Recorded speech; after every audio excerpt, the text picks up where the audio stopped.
In the observatory, named after Veer Savarkar, all the scientists were eagerly waiting to receive confirmatory signals. And they did. The existence of the exoplanet was confirmed. The team of Dr. Eric, Dr. Nia, Dr. Chris, Dr. Van Schika, and Dr. Mitchell were extremely elated that their suspected exoplanet was a reality. Also, it appeared that it was inhabited by an intelligent species. The joy in the laboratory had no bounds. The plans to visit the planet, which was in the neighboring star system Proxima Centauri some 6 light-years away, started moving rapidly. Activities such as contacting the Inter-Solar System's tour arranger, making arrangements for the funds, and choosing the right candidate to carry out the mission successfully, were in pipeline. The exoplanet was named Proxima Centauri K. After studying the atmosphere, which resembled Earth's, the team decided to send a female on the ship with all the sophisticated instruments. After 6 months of preparation, the space mission Visit PCK was launched with Miss Kayuri on board. Kayuri was an intelligent, physically fit girl just 20 years of age. When the spaceship entered the atmosphere of the planet in the star system PCK, after 6 months on Earth but only 4 months on the spaceship, Kayuri could see the sun there, Proxima Centauri. The illumination looked like our setting sun, the twilight. After locating a somewhat plain surface, the shuttle landed on PCK. Kayuri got down from the shuttle and looked around. It appeared just like Earth. The inclined sun rays were soft and made the barren land shine. Kayuri noticed the mountains in distance were conical like Egyptian pyramids. There was no sign of life. And suddenly some conical vehicle appeared approaching. Kayuri got an alert. The vehicle stopped at a distance. A conical figure came out of the vehicle. It was dressed in synthetic material. It started walking towards Kayuri. She noticed the figure had a head, 2 hands, 2 legs, and a body. But everything was conical. The conical head, conical hands, legs, and even the body were conical and triangular in shape. Kayuri could see the creature in front of her had 2 eyes, but they were also conical. As we on Earth find most things oblong/cylindrical, here everything was conical, triangular.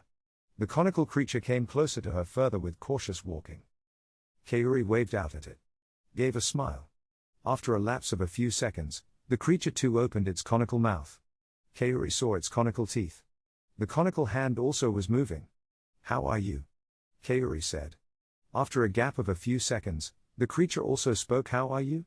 Kayuri realized the creature was learning from her gestures and speech and repeating them in response. "I am fine," Kayuri said. "I am fine." The response came in. "My name is Kayuri," Kayuri said. "My name is Kayuri," the creature responded. Kayuri found the response funny. She laughed out loudly. The creature too laughed. It came very close. Looked at Kayuri from top to bottom. Kayuri extended her hand. The creature also extended its hand. Kayuri held the conical hand. To that, the creature responded with a smile. The feeling of agreement was learned by the creature. It pointed its hand to the vehicle waiting at some distance. It started walking to the vehicle, dragging Kayuri along. Kayuri ensured that the micro-remote controls of emergency weapons and the control of the spaceship was secured on her body. They reached the vehicle.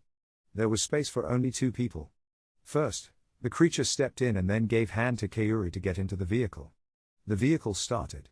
Very swiftly it took off and after a very short time landed at a place that appeared to be a quarantine center. "No other person to be seen?" Kayuri murmured to herself. The creature understood it. "Other people have left this planet and shifted to another planet in our Milky Way." "Why?" "Kayuri. We are worried about the behavior of people from your planet." "What do you know about our people?" "A few centuries ago our forefathers had visited your Earth. We tried to communicate with people around us. But they did not understand. To protect us from scorching sun rays, we created a few conical structures that you call pyramids of Egypt. The people misunderstood us and started attacking us. Some of us got scared and took off with the help of our spaceship. But there were many trapped inside the pyramids. They died of starvation. The people who returned from the Earth had picked up the language of the people from the Earth as we had developed machines that could understand the thought process of the person in the vicinity. Now we could track your movements. Slowly from our planet, we could monitor your developments. For material progress, you completely ignored the impact of new development on nature. We could realize the deteriorating environmental condition. We were getting worried. Meanwhile, we noticed some people creating very powerful hydrogen bombs to get supremacy over the entire planet. But since many parties were trying for the supreme power, They were threatening each other with very high-powered hydrogen bombs which would create a deep impact on the very existence of the Earth. So there is a constant danger of the Earth getting exploded in the conflict of attaining supremacy. If the Earth loses its gravitational balance, it might be attracted to your Sun and the entire solar system will be disturbed and a big upset in this part of your solar system. The aftermath of this section of the cosmos, which includes the adjacent area of your solar system, will see a lot of turbulence threatening the very existence of our Sun and our solar system. So our people took proactive steps and we shifted to another planet of our Milky Way, far away from your Earth. Our entire habitat is now having another address. Few of us sometimes visit this place. During one of the visits, we identified your signals and responded to you. We realized you would visit this place. So only a few of us waited for you and wanted to establish contact with you. We do not have anything against you. But we would like to warn you about the dangers lying ahead on the path that your people have chosen. Please do not have weapons of mass destruction. They will not only harm humans but will also upset the entire Milky Way. We do not waste our energy on developing weapons of mass destruction. We use all our resources for development which would help our species to survive adverse situations as well as understand our cosmos more. We have developed easy intergalactic movements. We have started using the energy store of black holes and are furthering the use of the energy available from the white holes. We have already acquired techniques for moving our members using micronization and they can move from planet to planet without any vehicle. We have developed our system of curing any disease without any surgical operation. We simply change the molecules of the DNA chain and within a few minutes, the patient gets cured. All this advancement was possible because we did not waste our resources on developing weapons of mass destruction. If you need any help or if you want to learn from our techniques, we are always ready to share our knowledge. The entire life, maybe our species or you humans, or any other sort of life, we value and we want every living thing in this multiverse to survive. Live and let live is our main teaching. Please change your way of thinking. Let every living thing live its life. Then we all can handle the entropy of the cosmos. Kaori liked the thinking of the person. He then took her around the deserted dwellings. The houses were big. But every house had a conical shape. They were well furnished. Refrigerating equipment was in every house. The person opened one refrigerator in one of the houses. Took out some odd-looking fruits. He told Kaori to taste them and eat them if she liked them. Kaori had a bite from one of the fruit. It tasted like never before, she liked it though. Kaori filled her stomach with those fruits. After some exploration, Kaori was tired. The person realized it. He offered her a bed to lie down on. She had a quick nap. She was freshened up. She saw that person was staring at her. Kaori had a strange feeling in her about the person. He could understand that she was in love with him. His extra power of knowing the other person's feelings was revealing to him her emotions. He reciprocated. In a happy mood, Kaori took out her tripod to support the whiteboard and started drawing the picture of the vehicle which was used to transport Kaori for a short time. The creature waited and after some time started sketching on the flat surface of the equipment. The creature learned to print out whatever was drawn by Kaori. But the drawing was not coming out anywhere close to Kaori's picture. The creature could copy the picture of the vehicle but failed miserably whenever Kaori drew some picture out of her imagination, even if it failed to copy hers. Kaori started painting some abstract figures. But the creature could not paint what Kaori was painting. Kaori realized the creature was unable to follow Kaori's imagination. It could pick up whatever Kaori was doing with whatever logic. Kaori thought that even if it had developed quick learning of language and emotional matters, it failed miserably in an imaginative situation. Kaori took out Santoor. Started playing Rag Kowani first and then Bageshri. But that did not attract the creature. Finally, she took out the flute and played Rag Bhairavi. Creature realized that they had advanced technologically but were very much behind the human in the department of imagination. It could feel how Kaori enjoyed sketching, painting, and playing music. In this part of the interaction, the creature was embarrassed. It was upset.